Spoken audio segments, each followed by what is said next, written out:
Hello दोस्तों, स्वागत है आप सबका हमारे YouTube चैनल डॉक्टर्स कॉर्नर में। आज के इस वीडियो में हम स्टडी करेंगे ट्यूबुलोग्लोमुलर फीडबैक मैकेनिज्म। ये बेसिकली एक ऑटो रेगुलेशन ऑफ GFR में आता है, यानी कि ग्लोमुलर फिल्ट्रेशन रेट कैसे रेगुलेट होता है। तो बेसिकली इसमें क्या होता है, देखिए, रीनल ट्यूबुलर सोडियम यानी कि रीनल ट्यूब्यूल्स में जो सोडियम की मात्रा होती है उसके जो चेंजेस होते हैं, यानी कि वो कम ज़्यादा होने की वजह से या इंक्रीज़ हो या डिक्रीज़ हो, तो वो चेंजेस से ग्लोमुलर फिल्ट्रेशन रेट कम या ज़्यादा होता है। ठीक है, अल्टीमेटली ये चीज़ है, कॉन्सेप्ट है ट्यूबुलोग्लोमुलर फीडबैक। अब इसको समझने के लिए मैं आपको एक नेफ्रॉन का पहले से लाइन डायग्राम बताता हूँ, ठीक है, फिर हम आते हैं मेन कॉन्सेप्ट पे। तो अभी मैं आपको जो है ट्यूबुलर स्ट्रक्चर्स बता रहा हूँ नेफ्रॉन के। ओके, ये है बोमन्स कैप्सूल जो उतार रहा हूँ अभी। फिर उसके बाद आप देखिए, ये प्रॉक्सिमल कन्वोल्यूटेड ट्यूब्यूल है। फिर लूप ऑफ हेनले, ये प्रॉक्सिमल कन्वोल्यूटेड ट्यूब्यूल, उसको हम PCTB लिखते हैं। फिर ये लूप ऑफ हेनले है, उसको मैं लूप ऑफ हेनले LOH लिख रहा हूँ। फिर लूप ऑफ हेनले जो है ऊपर कंटिन्यूस होता है डिस्टल कन्वोल्यूटेड ट्यूब्यूल पे। ओके, सो डिस्टल कन्वोल्यूटेड ट्यूब्यूल है, ठीक है, ये डिस्टल कन्वोल्यूटेड ट्यूब्यूल, तो उसको हम DCT भी कहते हैं, डिस्टल कन्वोल्यूटेड ट्यूब्यूल। फिर उसके बाद जो है कलेक्टिंग डक्ट या कलेक्टिंग ट्यूब्यूल। ओके, ठीक है, ये जस्ट एक बेसिक एक रफ लाइन डायग्राम है नेफ्रॉन का। तो नेफ्रॉन में ग्लोमुलर कैपिलरीज होती हैं, ये बहुत इंपॉर्टेंट स्ट्रक्चर है। ग्लोमुलर कैपिलरीज जो basically arterioles, afferent and efferent arterioles होते हैं, ठीक है, glomerular capillaries. So afferent arteriole, जहाँ से ब्लड रीनल आर्टरी के जो भी डिफरेंट ब्रांचेस होते हैं, तो वो अल्टीमेटली स्मॉल ब्रांचेस होके एफरेंट आर्टीरियोल से जो है ब्लड पूरे नेफ्रॉन्स में पास होके अल्टीमेटली इफरेंट आर्टीरियोल के ज़रिए बाहर चला जाता है। ठीक है, इफरेंट आर्टीरियोल, ठीक है। तो देखिए बेसिकली क्या होता है, नेफ्रॉन के अंदर जो भी स्ट्रक्चर्स होते हैं, यहाँ पे ग्लोमुलर फिल्ट्रेशन रेट मीन्स ये ग्लोमुलर मेम्ब्रेन पे कैसे, मैं अभी जो एरो मार्क से बता रहा हूँ, जो फिल्टर हो रहा है यहाँ पे स्ट्रक्चर्स जो फिल्टर होके ट्यूब्यूल्स में आके अल्टीमेटली यूरिन में चले जाते हैं। ठीक है, यूरिन में चले जाते हैं, यूरिन बनता है। तो उसकी प्रोसेस डिटेल अभी हम नहीं जाएंगे, अभी हम आज के टॉपिक के लिए जो इंपॉर्टेंट है वो देखेंगे। तो आप देखिए डिस्टल कन्वोल्यूटेड ट्यूब्यूल पे, अभी मैं ब्लू कलर से बता रहा हूँ, डिस्टल कन्वोल्यूटेड ट्यूब्यूल में जो इसकी वॉल में जो एपिथेलियल सेल्स होते हैं, एपिथेलियल सेल्स होते हैं, तो ये epithelial cells distal convoluted tubule के जो इनिशियल पार्ट के जो एफरेंट और इफरेंट आर्टीरियोल के करीब होते हैं। अब ये एफरेंट आर्टीरियोल के जो करीब है, जो आपको बता रहा हूँ मैं, एफरेंट और इफरेंट आर्टीरियोल के जो करीब होते हैं, आपको मैं रेड कलर से ज़रा ये एफरेंट आर्टीरियोल फिर से बड़ा उतार के बताता हूँ। तो ये एफरेंट आर्टीरियोल है, हाँ, एफरेंट आर्टीरियोल, ठीक है, एफरेंट आर्टीरियोल है। तो ये एफरेंट आर्टीरियोल के जो करीब में जो डिस्टल कन्वोल्यूटेड ट्यूब्यूल के जो सेल्स होते हैं, एपिथेलियल सेल्स इसके अंदर जो, तो ये सेल्स स्पेशलाइज्ड सेल्स होते हैं। ये स्पेशलाइज्ड सेल्स को नाम दिया गया है मैक्यूला डेंसा। ओके, तो मैक्यूला डेंसा क्या है, ये बेसिकली ये जो वॉल में डिस्टल कन्वोल्यूटेड ट्यूब्यूल के वॉल के जो एपिथेलियल सेल्स है, कुछ स्पेशलाइज्ड स्ट्रक्चर होते हैं, ये मैक्यूला डेंसा है। उसी तरह ये एफरेंट आर्टीरियोल और इवन इफरेंट आर्टीरियोल में भी ग्रीन कलर से बताऊंगा, इसके जो स्मूथ मसल्स के अंदर भी जो सेल्स होते हैं, ये भी थोड़े मॉडिफाइड होकर स्पेशलाइज्ड सेल्स होते हैं। तो इस मॉडिफाइड या स्पेशलाइज्ड सेल्स को कहते हैं जक्स्ट्राग्लोमुलर सेल्स और सिंपली JJ सेल्स, इसको कहते हैं जक्स्ट्राग्लोमुलर सेल्स। ओके, जो कि जक्स्ट्राग्लोमुलर अपैरेटस का एक इम्पॉर्टेंट पार्ट है। ठीक है, तो ये दो इंपॉर्टेंट चीज़ें, स्ट्रक्चर्स हमें याद रखनी है मैकेनिज्म समझने के लिए। तो ये जो मैक्यूला डेंसा है, ये बेसिकली एक केमिकल सेंसिंग स्ट्रक्चर है, यानी कि ये सोडियम क्लोराइड की मात्रा सेंस करता है। जो भी सोडियम क्लोराइड या सोडियम की लेवल जो ट्यूब्यूल के अंदर आता है ब्लड से, तो ये ट्यूबवेल में आने के बाद ये सेंस करता है कि कितना सोडियम आ रहा है। तो बेसिकली सेंसर है ये मैक्यूला डेंसा, जो सोडियम सेंस करता है। ठीक है, तो ये सेंस करके ये जो है ग्लोमुलर फिल्ट्रेशन रेट को चेंज कर देता है। कैसे चेंज कर देता है, दो मैकेनिज़्म है। वो दो मैकेनिज़्म क्या है अभी मैं आपको बताता हूँ। एफरेंट आर्टीरियोल फीडबैक मैकेनिज़्म है, एक इफरेंट आर्टीरियोल मैकेनिज़्म है। यानी कि ये जो एफरेंट आर्टीरियोल है, इसका एक फीडबैक मैकेनिज्म है। ये एफरेंट आर्टीरियोल के ल्यूमन को कंट्रोल करेगा, यानी कि इसका साइज़ कम ज़्यादा कर सकता है इसका डायमीटर को, उसी तरह इफरेंट आर्टीरियोल को भी कम ज़्यादा करता है उसके साइज़ को, ल्यूमन को। ठीक है, तो कैसे करेगा अभी हम देखते हैं। तो मैं आपको एक फेयर डायग्राम बता रहा हूँ जो कि आपको टेक्स्ट बुक्स में नज़र आएगा। तो ये आप देख रहे हैं ग्रीन कलर में जो स्ट्रक्चर है ये है मैक्यूला डेंसा। ठीक है, मैक्यूला डेंसा है जो कि distal converted tubule cut section है। तो यहाँ पर आप देख सकते हैं इफरेंट आर्टीरियोल है, ये एफरेंट आर्टीरियोल है। तो इफरेंट और एफरेंट आर्टीरियोल के जो करीबी जो सेल्स हैं यहाँ पे मैक्यूला डेंसा से जुड़े, मैक्यूला डेंसा कहाँ है, डिस्टल ट्यूब्यूल का एक पार्ट है। ठीक है, early part of distal tubule का।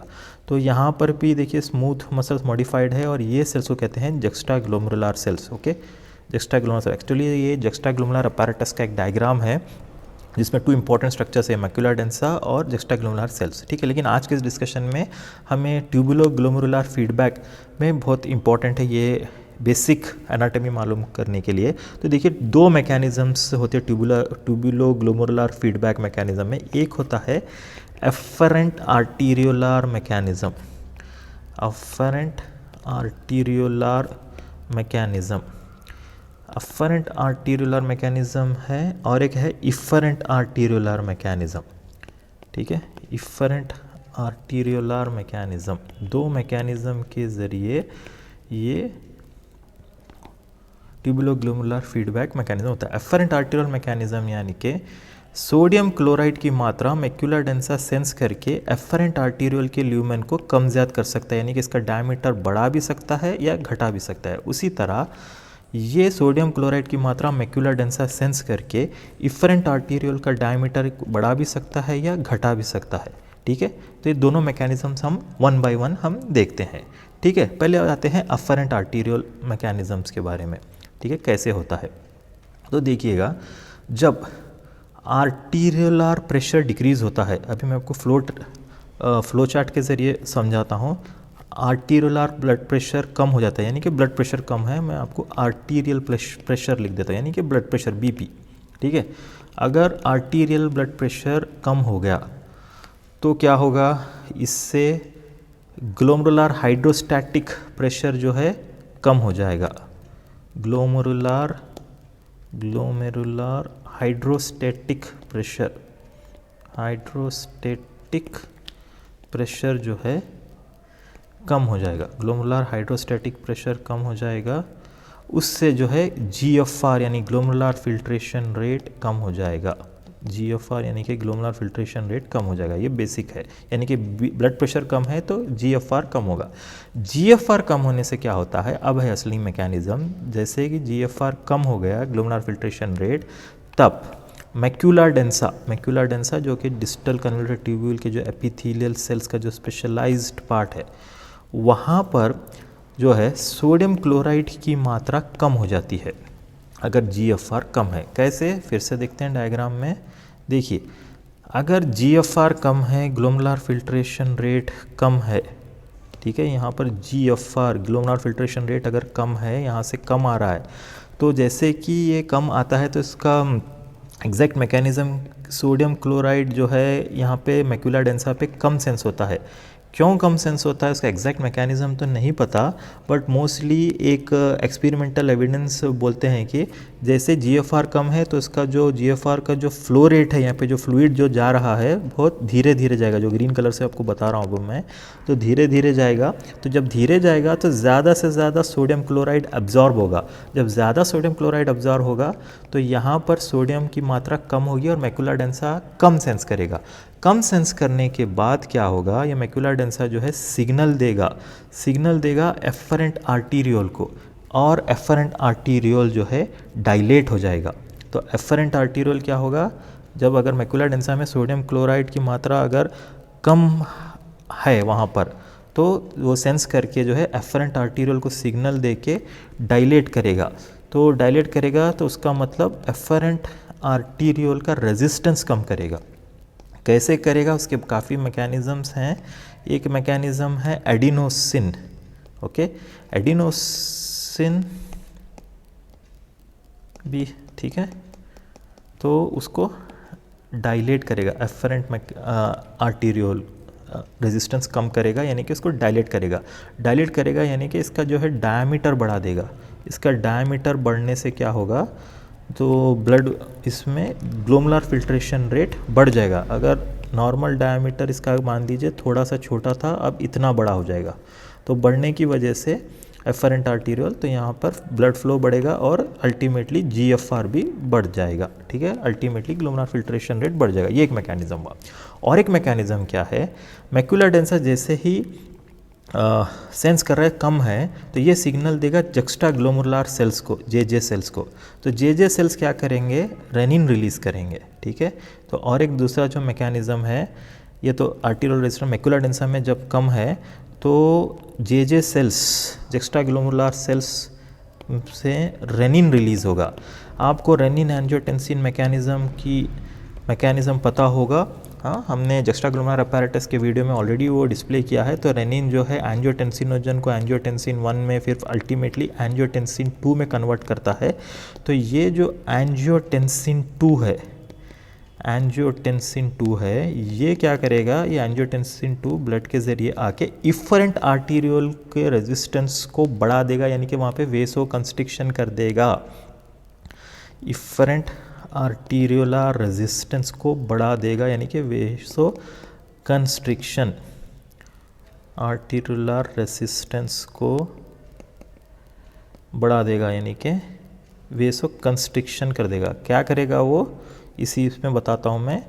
यहाँ पर देखिए, ये इफरेंट आर्टीरियल है, इफरेंट आर्टीरियल के को जो है रेजिस्टेंस कम कर देगा, यानी कि वेसो कंस्ट्रिक्शन, अगर इसका इनिशियल डायमीटर बड़ा हो तो इसको कम कर देगा। कम करने की वजह से क्या होगा, ज़्यादा ब्लड यहीं से जीएफआर बढ़ जाएगा। तो अल्टीमेटली जो डिक्रीज जीएफआर था, ये मैक्यूलर डेंसा के मैकेनिज्म की वजह से फिर से जीएफआर बढ़ जाता है या नॉर्मल हो जाता है। ठीक है, तो ये मैकेनिज्म्स को जो ट्यूब्यूल्स हैं, रीनल ट्यूब्यूल्स कहते हैं, डिस्टल कन्वोल्यूटेड ट्यूब्यूल, जो ट्यूब्यूल जो है ग्लोमुलर फिल्ट्रेशन रेट को कंट्रोल करता है, इस मैकेनिज्म को कहते हैं ट्यूबुलो ग्लोमुलर फीडबैक मैकेनिज्म। ठीक है, तो होप आपको ये पसंद आया होगा आज का वीडियो।